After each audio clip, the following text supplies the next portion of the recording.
The risk for this is not going to go to zero anytime soon.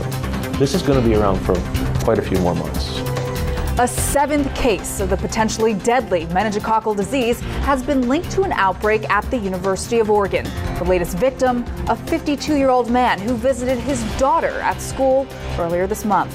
Good evening, I'm Katie LaSalle. And I'm David Walker. Thanks for joining us. The father is from out of state and traveled to Oregon for a visit on May 2nd and 3rd. While we don't know when, where, or from whom he got the bacteria, the county says testing shows his bacteria matches the outbreak strain that was circulating on the U of O campus. He traveled back home and spent almost a week in the hospital ICU before being released. I don't know if he drove or flew, but he potentially exposed others, and their health department is working on the contact investigation. I believe they've identified everyone and appropriately treated those who may have been exposed. State health officials say they are investigating, trying to find out how he traveled to and from Oregon.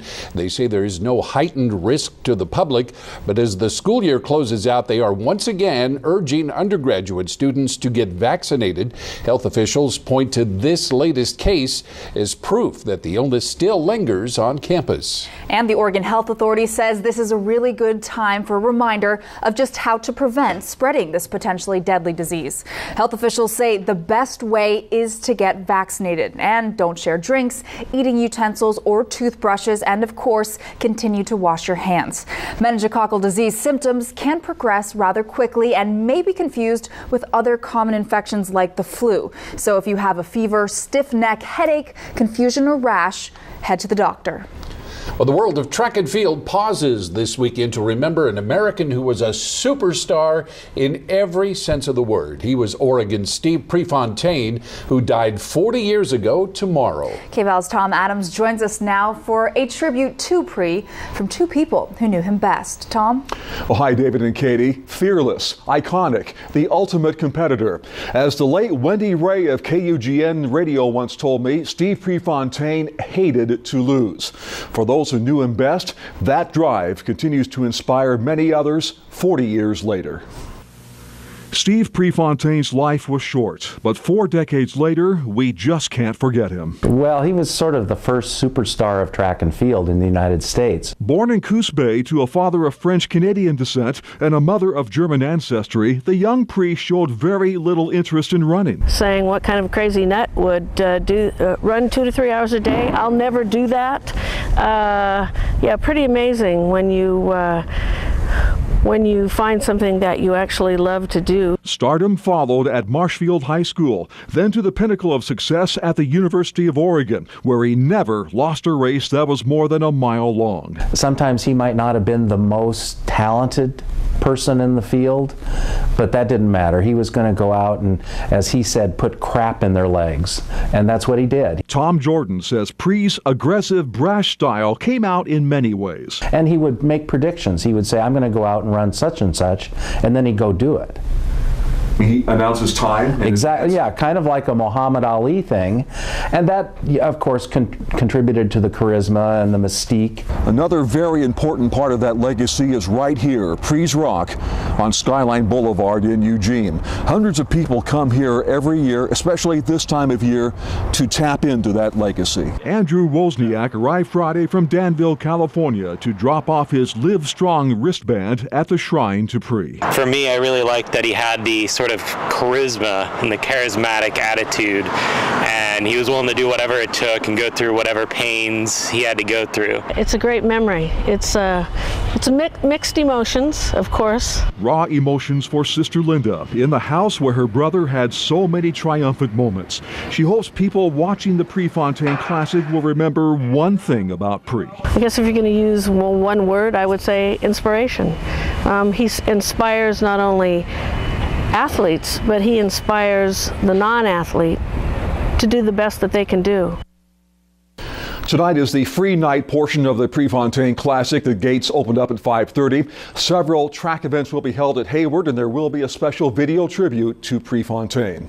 Tom Adams, KVAL News. Tom, thanks very much. Tomorrow, it'll be 60 days since veteran Brian Babb was shot and killed by Eugene police. His family is speaking out today. They tell us they're frustrated because they have yet to get the medical examiner's report and unredacted 911 tape. According to the district attorney's office, due to HIPAA laws, they have not released the 911 tapes in their entirety. Brian Babb's sister says she believes she has every legal right to those reports and is entitled to the information. I'm distraught and frustrated.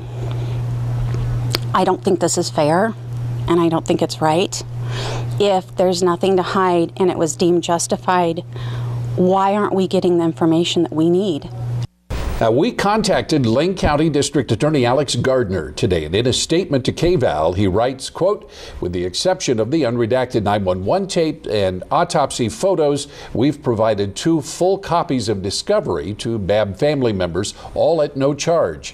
It goes on to say the Babb family can request autopsy photos from the medical examiner and that the unredacted 911 tapes remain privileged.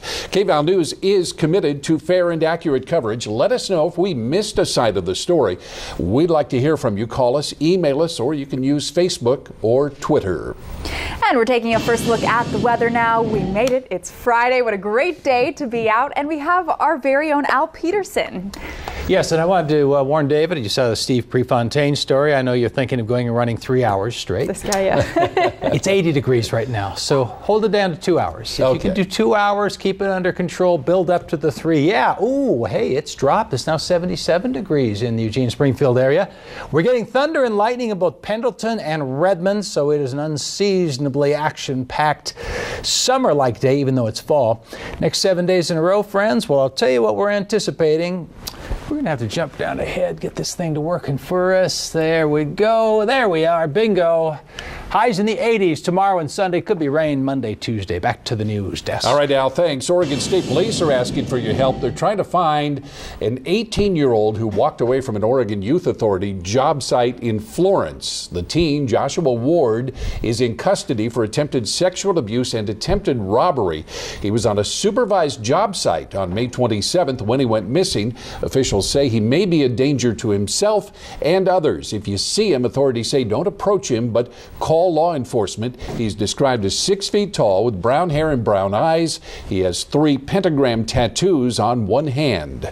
And one person is dead after a crash on Highway 20, 2 miles east of Albany. No word yet on the identity of the deceased or on the cause of the crash, but Oregon State Police say the crash blocked the highway for at least 2 hours. This is a developing story and we'll bring you more information as we have it. We have continuing coverage tonight, 2 months after a building at South Albany High School burned down. Fundraising efforts have reached new heights. And KVAL's Chris Lytle joins us now in the studio. And Chris, we remember you were there at the school on the day of the fire, but where is the school now on their fundraising?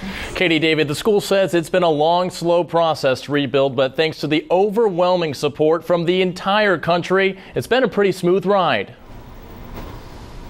It was just really a devastating thing. Amy Addison remembered getting the phone call from a friend on April 1st. She was told a building at South Albany High School was on fire. It was April Fool's Day, so I didn't think it was actually real at first, and we were just shocked. Addison, the development director for the Albany Public Schools Foundation, says just hours after the fire started, calls poured in from people across the country wanting to help. In the beginning, we thought, wow, wouldn't that be nice to receive $50,000 in donations, and to date we're at over $170,000. The fire, which police believed was intentionally set by 28-year-old Zachary Berghart, destroyed the building that was home to the school's cafeteria and housed band and choir equipment and gear for other programs. The donations will help the school rebuild and replace that lost equipment. Really been a wonderful message to the kids at South Albany High School that their community really cares about them, that they're important important and is a testament to the generosity of our community. These small portables house the students and classes that were affected by the fire. The high school's principal says the new building will be better than the last, giving students new opportunities they didn't have before. We're very excited about the potential for this building to be something that our campus really doesn't have, and that's really is that gathering place for students. Brett Belvier, the school's principal, says it will likely be 2 stories, sport a new cafeteria, and have space for career technical programs. And he says, ironically, they will also be teaching a new fire science course in the building. Our kids have been really resilient. I've been impressed by they just kind of roll with the punches. Police say Burgard's next court appearance will be on June 8th. He's charged with several counts of arson, among others. The foundation says they'll continue to collect donations. In the studio, Chris Lytle, KVAL News. Chris, thanks for the update. Next on KVAL News, caught on camera. Corrections deputy saves an inmate's life at the Lynn County Jail today.